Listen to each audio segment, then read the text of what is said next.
하나님의 말씀 봉독합니다. 하나님의 말씀은 히브리서 4장 14절에서 16절 말씀 되겠습니다. 히브리서 4장 14절에서 16절 말씀 우리 같이 합독하겠습니다. 그러므로 우리에게 큰 대제사장이 계시니 승천하시니 곧 하나님의 아들 예수시라. 우리가 믿는 도리를 굳게 잡을지어다. 우리에게 있는 대제사장은 우리의 연약함을 동정하지 못하실 이가 아니요 모든 일에 우리와 똑같이 시험을 받으신 이로되 죄는 없으시니라. 그러므로 우리는 긍휼하심을 받고 때를 따라 돕는 은혜를 얻기 위하여 은혜의 보좌 앞에 담대히 나아갈 것이니라. 아멘. 할렐루야. 오늘도 주님이 함께 하실 줄로 믿습니다.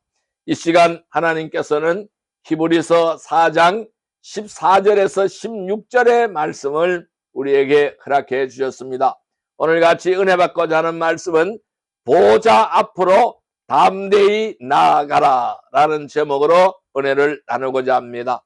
여러분, 이 구약 시대에는 죄를 지은 인간이 거룩하신 하나님 앞에 나아가는 것은요, 문자 그대로 목숨을 걸어야 하는 두려운 일이었습니다. 이 공의로우신 하나님이 하나님 앞에 죄인으로 노출되는 순간, 그 순간 그것은 죽음을 의미하기 때문인 것입니다. 그래서 인간은 흠없는 제물에 목을 베죠. 그리고 피를 흘리고 복잡하고 처절한 제사의 과정을 거쳐야만 했습니다.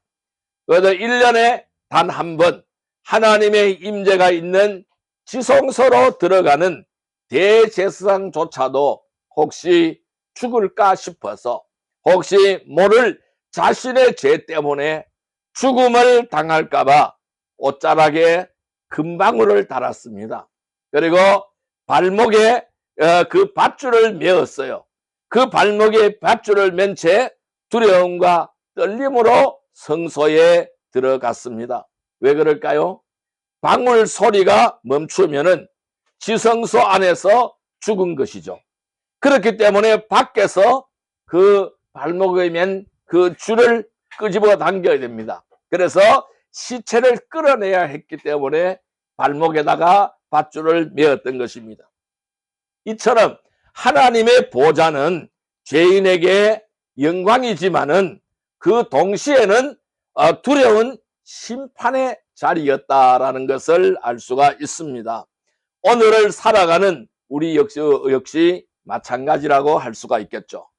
반복해서 짓는 죄가 있습니다. 무너진 삶의 자리, 영적인 실패를, 이러한 것들을 우리는 경험할 때마다 우리의 마음 깊은 곳에는요, 영적인 두려움과 그 부끄러움이 밀려 들어오고 있습니다. 내가 이러한 초라한 모습으로 감히 하나님 앞에 서도 될까? 내가 이러한 모습으로 감히 하나님 앞에 기도해도 될까? 이러한 생각이 들지요. 하나님이 나를 외면하거나 정죄하지는 않을까? 이러한 생각에 하나님 앞으로 나아가기를 주저합니다. 그리고 기도의 자리를 피하고 하는 것이죠. 당시 히브리서의 수신자들도 마찬가지였습니다. 당시의 히브리서 수신자였던 유대 그리스도인들이 바로 이와 같은 심각한 영적인 위축을 가지고 있었어요. 그리고 침체를 겪고 있었다라는 말씀입니다. 복음을 받아들였습니다. 그들은 복음을 받아들였지만은 네로 황제로 말미암아서 잔혹한 박해가 일어났어요. 그리고 고난이 장기화되기 시작을 했습니다.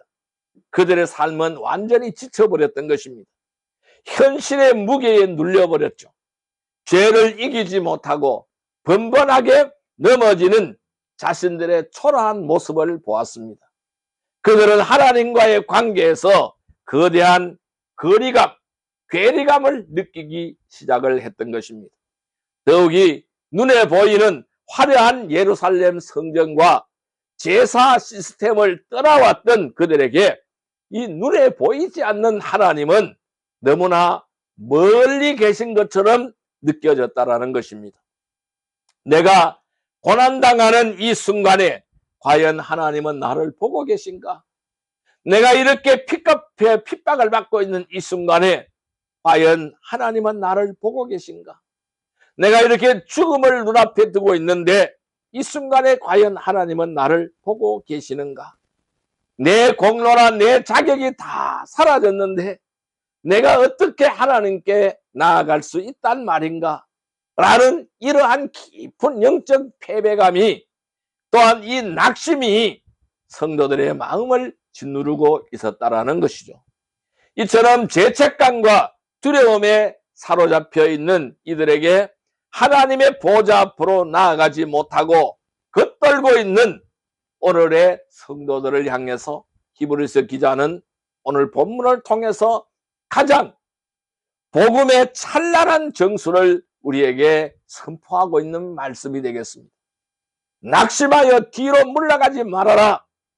우리에게 구약의 그 어떠한 인간 제사장과도 비교할 수 없는 하늘을 통과했어. 승천하신 위대한 대제사장 예수님이 우리 곁에 계신다. 이 말씀을 오늘 히브리서 기자는 하고 있는 것입니다.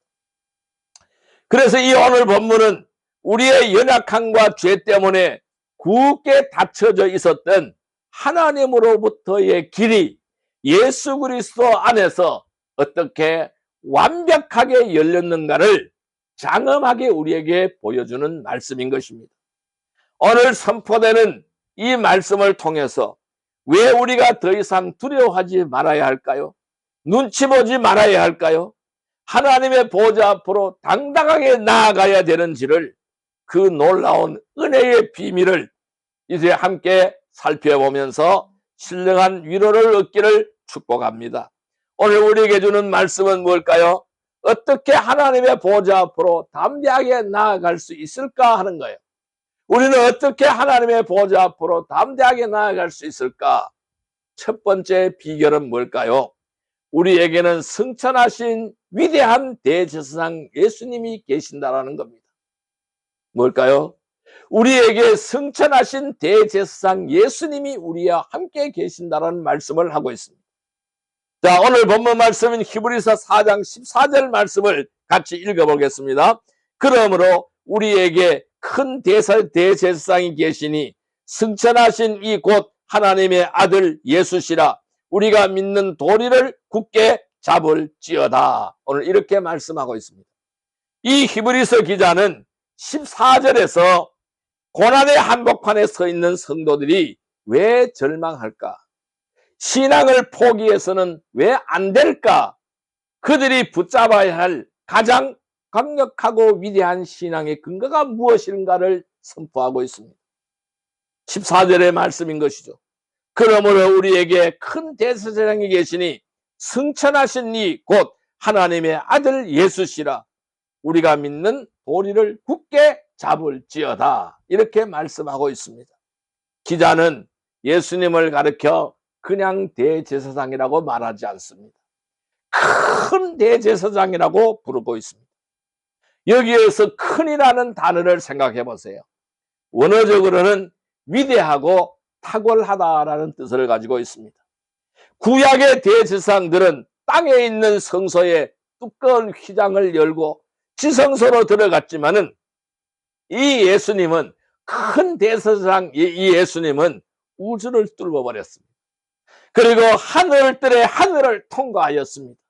하나님의 보좌 우편으로 단번에 올라가신 승천하신 분이시라는 말씀인 것입니다. 그분의 신분은요, 땅에 지파 있는 지파 중에 하나가 아니라는 겁니다. 아론의 혈통이 아니라는 것이죠. 만물의 창조자인 하나님의 아들이라는 것입니다. 땅의 제사장들과는 권세와 차원 자체가 완전하게 다르다라는 것을 말씀하는 거예요. 그리고 완벽한 중보자가 바로 우리의 대제사장이라고 오늘 이 히브리서 기자는 선포하고 있는 것입니다.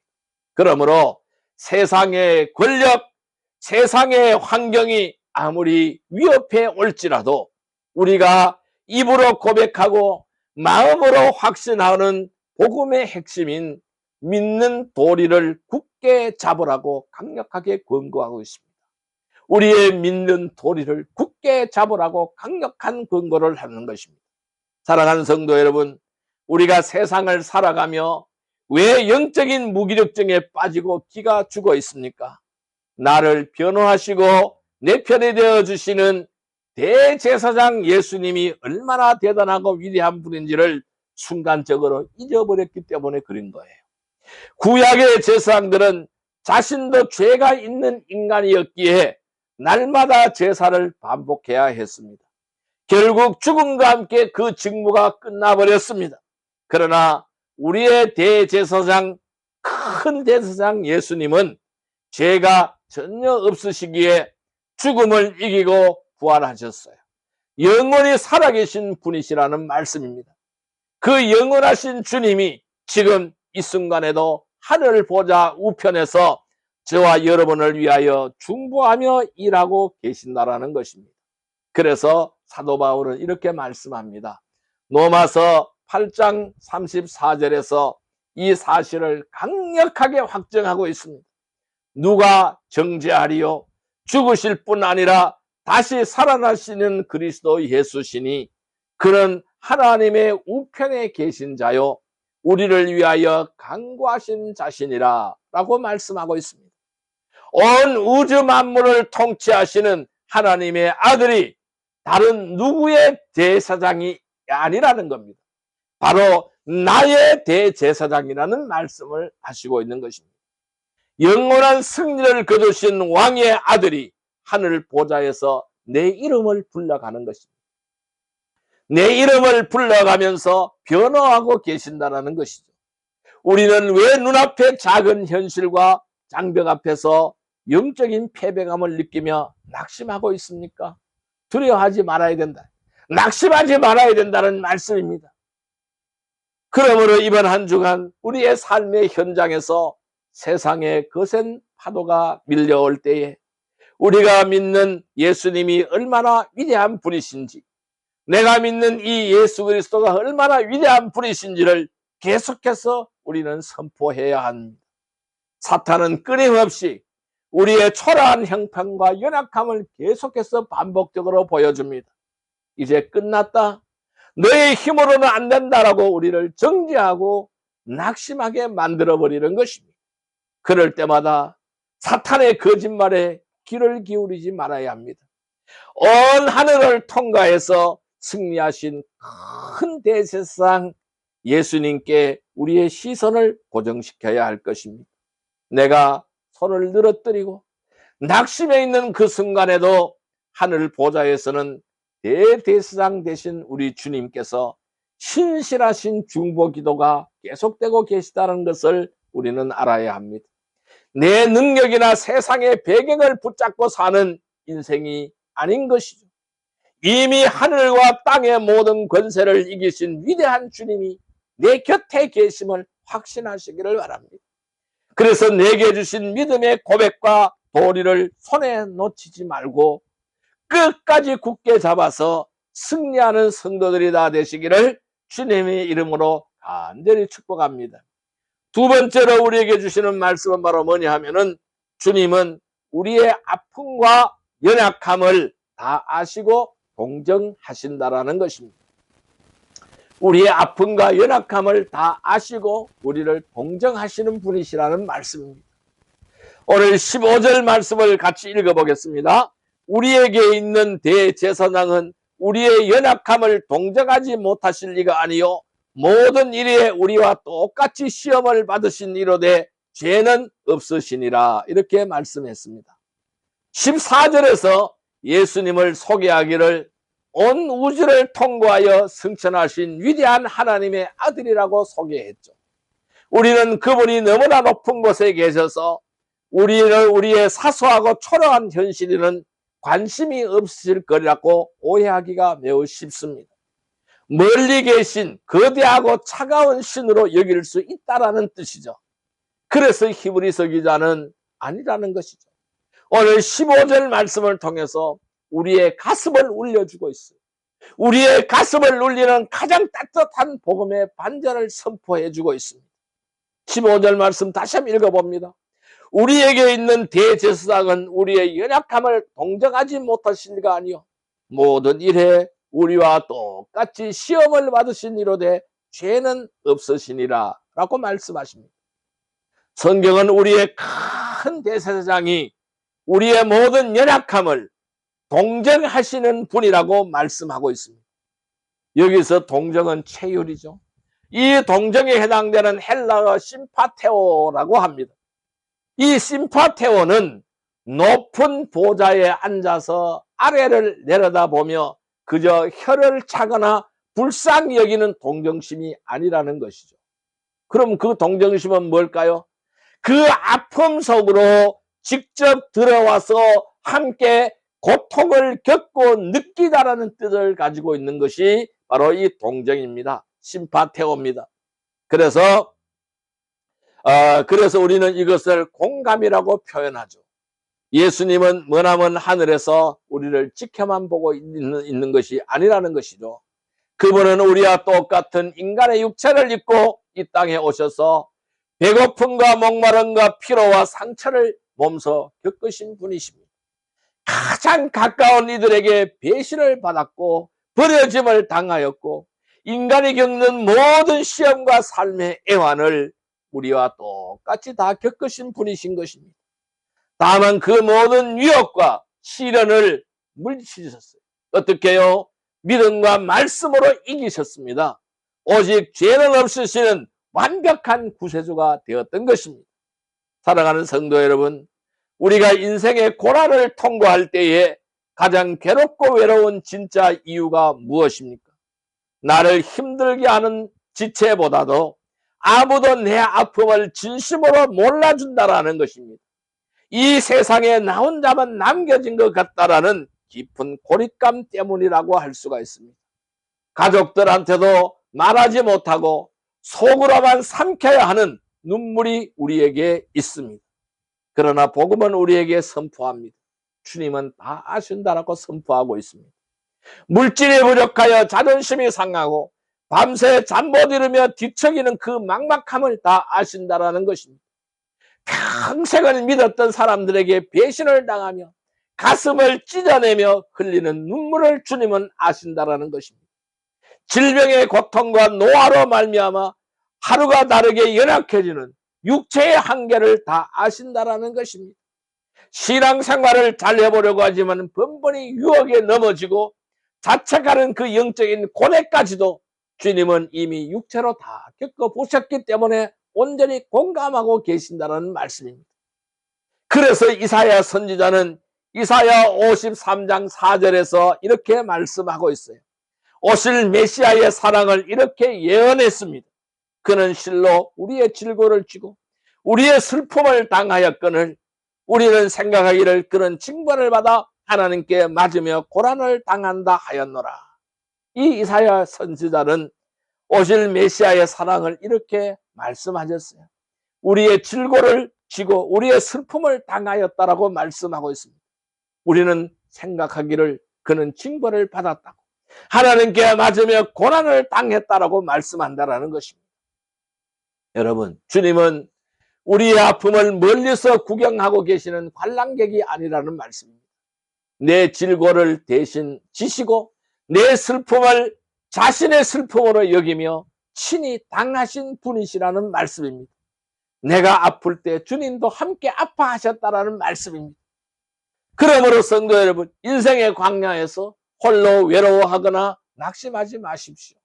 아무도 나를 돕지 않고 내 사정을 알아주는 이가 없다고 절망의 동굴 속으로 자신을 가두지 않기를 주님의 이름으로 축복합니다.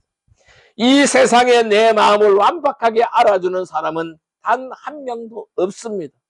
그럴지라도 하늘 보좌 우편에 계신 우리의 대제사장 예수님은 나의 신음소리 하나까지도 정확히 알아들으시는 분이십니다. 귀를 기울이고 계시는 분이시라는 말씀입니다. 주님은 나의 연약함을 정죄하거나 비난하시는 분이 아닙니다. 내가 내 아픔을 안다, 내가 너를 이해한다라고 하면서 상한 심령을 싸매주시는 분이십니다.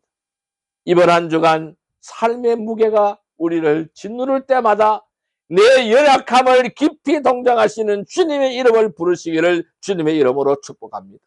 사람에게 찾아가서 위로를 구하느라고 방황하지 않기를 바랍니다. 내 아픔을 가장 완벽하게 이해하시는 주님 앞에 나와서 우리의 상처와 눈물을 다 쏟아내시기를 주님의 이름으로 축복합니다. 나의 눈물을 닦아주시고 새 힘을 공급하시는 그 자비로우신 주님의 위로를 힘입어서 어떠한 절망 속에서도 다시 위로를 얻고 일어서는 모든 복된 성도들이 다 되시기를 주님의 이름으로 축복합니다. 세 번째로 우리에게 주시는 말씀은 뭐냐 하면은, 그러므로 때를 따라 돕는 은혜를 얻기 위해서 보좌 앞으로 담대히 나아가야 한다라고 말씀합니다. 그렇습니다. 우리는 때를 따라 돕는 은혜를 얻기 위해서 보좌 앞으로 담대히 나아가야 하는 것입니다. 오늘 16절 말씀을 같이 읽어볼까요? 그러므로 우리는 긍휼하심을 받고 때를 따라 돕는 은혜를 얻기 위하여 은혜의 보좌 앞에 담대히 나아갈 것이니라. 아멘. 위대한 대제사장이 우리에게 계십니다. 그분이 우리의 연약함을 완벽하게 동정하신다라는 이 복음의 선언은 이제 16절에 이르러서는 오늘 우리가 삶 속에서 반드시 행해야 할 행동의 촉구를 하고 있습니다. 결론으로 연결이 되는 것입니다. 그러므로 우리는 긍휼하심을 받고 때를 따라 돕는 은혜를 얻기 위하여 은혜의 보좌 앞으로 담대히 나아갈 것이니라. 저자는 하나님의 보좌를 그냥 보좌라고 부르고 있지 않습니다. 은혜의 보좌라고 선포하고 있습니다. 예수 그리스도의 십자가의 피의 공로 때문에 구약시대에는 죄인이 다가가면 죽임을 당했던 공포와 심판의 자리가 이제는 자격이 없는 자에게 아낌없이 생명을 부어주는 사랑의 자리로 180도로 바뀌었다라는 뜻입니다. 그렇기 때문에 성도는 주저하거나 눈치 보지 말아야 됩니다.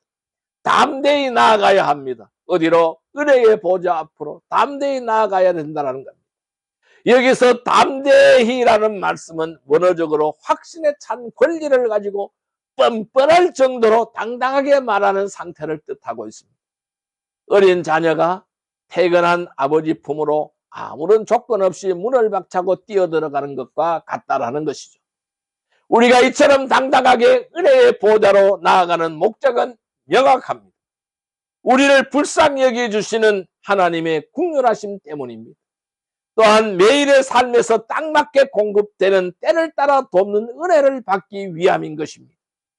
사랑하는 성도 여러분, 많은 성도들이 마귀의 참소에 속아서 신앙생활에서 가장 아쉬운 실수를 범하는 것이죠. 내가 착하고 온전하게 살았을 때 당당하게 예배하고 기도하다가 한 주간 삶의 현장에서 죄를 짓거나 믿음으로 살지 못하고 넘어지면은 내가 이런 모습으로 어떻게 기도해? 이렇게 생각하며 하나님께 나가기를 두려워한다라는 것입니다. 스스로의 기도의 자리를 피하여 버리고 은혜의 보좌에서 멀어진다라는 것이죠. 그러나 그것은 복음의 본질이 아닌 거예요. 그것은 복음을 거스리는 행동이라는 것입니다. 하나님의 보좌가 은혜의 보좌인 이유는 우리가 온전하기 때문에 나아가는 것이 아니라 오히려 깨어지고 부서지고 오염되었기 때문에 은혜가 아니면 살 수 없어서 나아가는 곳이기 때문입니다. 내 행위가 아닌 오직 예수 그리스도의 피공로를 힘입어 나아가는 자리가 되는 것이죠. 주님이 약속하신 때를 따라 돕는 은혜, 이 때를 따라 돕는 은혜라는 말씀은 가장 알맞은 타이밍에 정확하게 찾아오는 구원의 손길을 말씀하는 것입니다. 하나님은 우리의 인생을 그냥 내버려 두지 않는다라는 것이죠. 내가 한계에 부딪혀서 낙심하기 바로 그 직전에, 영적으로 완전하게 고갈되어서 쓰러지기 바로 그 직전을 하나님의 방법으로 하늘의 지혜를 주시고 위로의 말씀을 들려주시고 피할 길과 만남의 축복을 정확하게 공급해 주신다라는 약속이 되는 것입니다. 선지자 에레미야는 나라가 망해가는 흑암 같은 고통 속에서도 이 에레미야가 3장 22절과 23절을 통해서 하나님의 신실한 은혜를 이렇게 노래하였습니다. 여호와의 인자와 긍휼이 무궁하심으로 우리가 진멸되지 아니함이니 이것들이 아침마다 새로우니 주의 성실함이 크리소이다 라고 말씀하고 있습니다. 하나님의 은혜는요, 어제 쓰고 남은 찌꺼기가 아닌 것입니다. 은혜의 보좌 앞에서 오늘 우리가 필요한 아침마다 새롭고 정확한 때를 따라 돕는 은혜로 가득히 예비되어 있다는 말씀입니다. 그러므로 여러분, 여러분의 부끄러운 모습과 영적인 패배감 때문에 스스로 발목을 잡히지 마시기를 바랍니다. 나는 자격이 없어, 나는 기도의 응답을 받을 자격이 없어라는 사탄의 정죄를 대제사장 예수의 이름으로 끊어버리기를 주님의 이름으로 축복합니다. 주님이 십자가에 일리신 보혈이 이미 은혜의 보좌로 나아가는 영원한 통행증을 우리에게 끊어주셨습니다. 삶이 공고할수록, 영적으로 무너져 내릴수록 우리가 찾아야 할 것은 세상이 아닙니다. 헛된 위로가 아닌 것입니다. 오직 살아계신 하나님의 은혜의 보좌인 것입니다. 이번 한 주간 매일 아침 눈을 뜰 때마다 뻔뻔할 정도로 당당하게 주님의 은혜의 보좌 앞으로 나아가시기를 바랍니다.